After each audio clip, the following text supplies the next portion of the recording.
Well, you and I have been watching a dramatic period in our politics. So we had the ANC's National Executive Committee meeting yesterday. You'd have seen Paul Mashatile announcing that they will vote to reject the Phala Phala panel report in Parliament.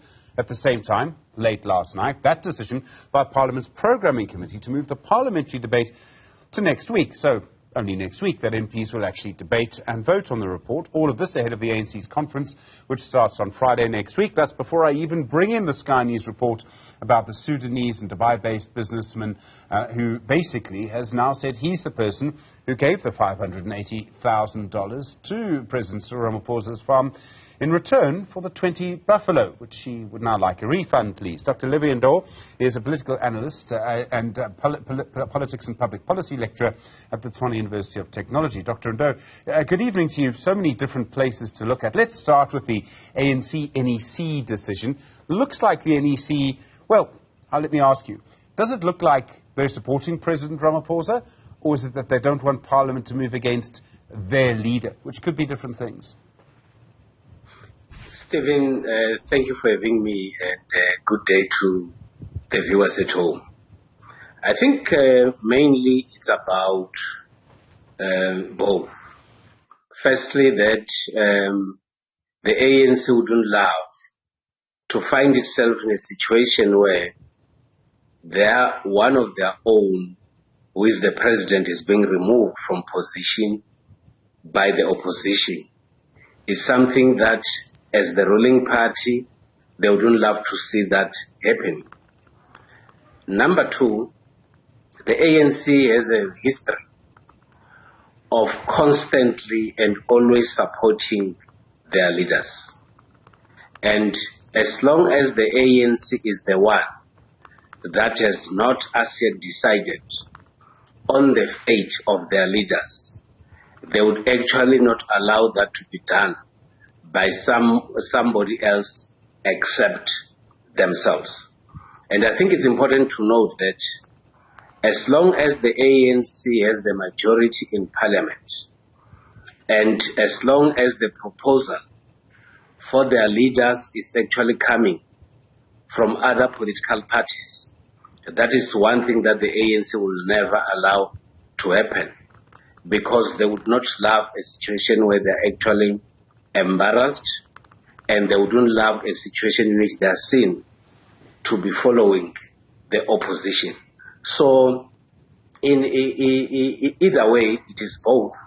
But at the same time, the ANC has to be very sober when they take these kind of decisions, because people might see them or read them differently, which might also have huge impact on the party.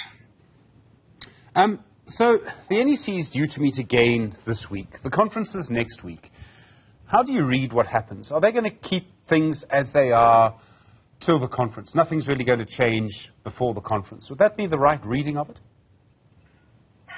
Well, unless something drastic happens, which might have an impact on the conference.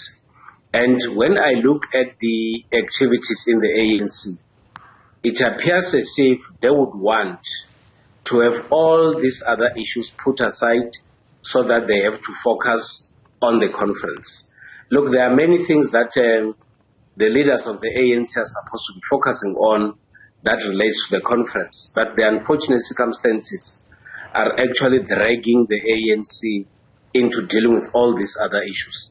And I think the ANC is finding itself in a quite unfortunate situation, because they should be dealing or focusing on matters relating to the conference and nothing else. But unfortunately, with the situation that South Africa is finding itself in, the same ANC, all other political parties have to look at this matter, and it appears indeed to be urgent, especially on parliamentarians, because I believe they should have gone on holidays.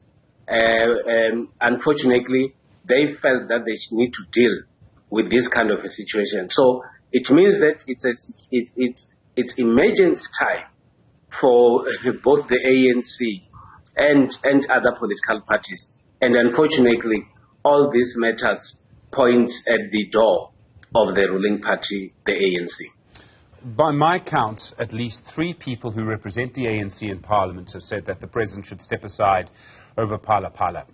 It's Dr Nkosazana Dlamini-Zuma, the Cooperative Governance Minister, it's the Tourism Minister, Lindiwe Sisulu, and I think Supra Mahumapelo, who is the Chair of Portfolio Committee on International Relations. There may be 1 or 2 others. Do you expect them to vote against the President, or do you think they're going to follow the party whip when that vote actually comes? Well, I don't expect them to vote against the President, and I will tell you why.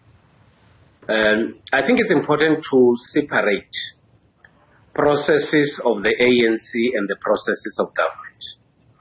When they sit in the ANC gatherings, they need to speak their mind and speak without any fear or favor, because that is what concerns the party. But after the party has taken a decision, they all have to rally behind that decision. Maybe something quite important that we should note is that all political parties, when they go to Parliament, they sit down and agree on what is supposed to be said and what is supposed to be the line of march. What I would expect is that if you have individuals who would love to stand for leadership of the ANC, they would not be seen to be defying the decisions of the ANC in public.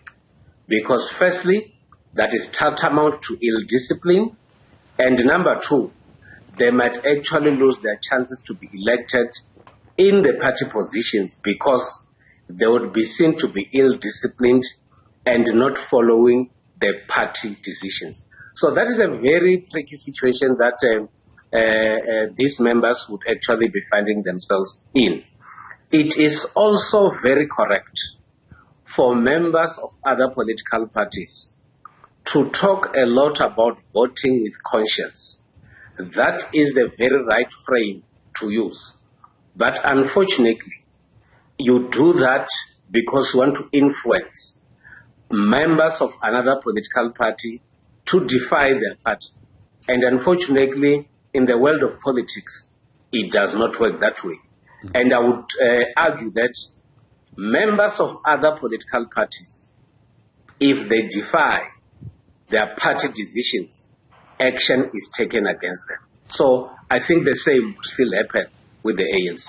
This Sky News report, where they spoke to the Sudanese businessman, he's based in Dubai now, who explained that he came to South Africa. He says he declared the $580,000. He hasn't given any documentary evidence of that, but he says he declared the $580,000 that was used to buy the buffalo. It provides, I suppose, the first cogent might be the best word, or logical explanation of where this money came from. It answers maybe some of the questions that the panel asked, because they were quite frustrated with the President's version. Do you think this changes the story significantly?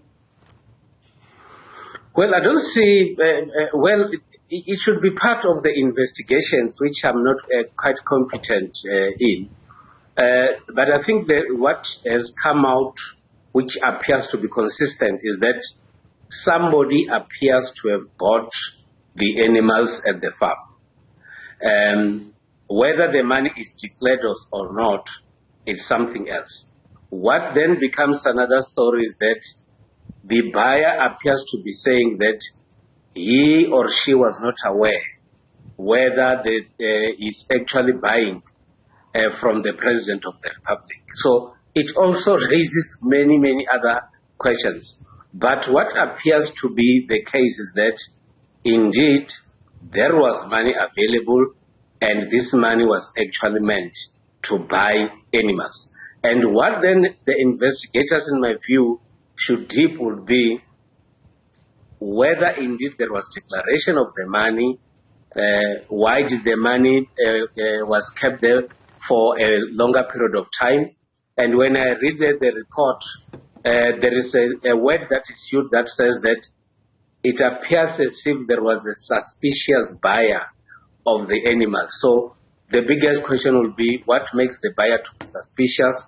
Why then would you classify the buyer as a suspicious one compared to other buyers that you cannot name as suspicious? So Those are the questions that you and I have to struggle to get until we get clarity from those who might be able to dig deep down and get to the bottom of the matter. Dr. Levy Ndou, thank you very much indeed. I'm fairly certain we'll be asking for more of your wisdom over the next few weeks. So much.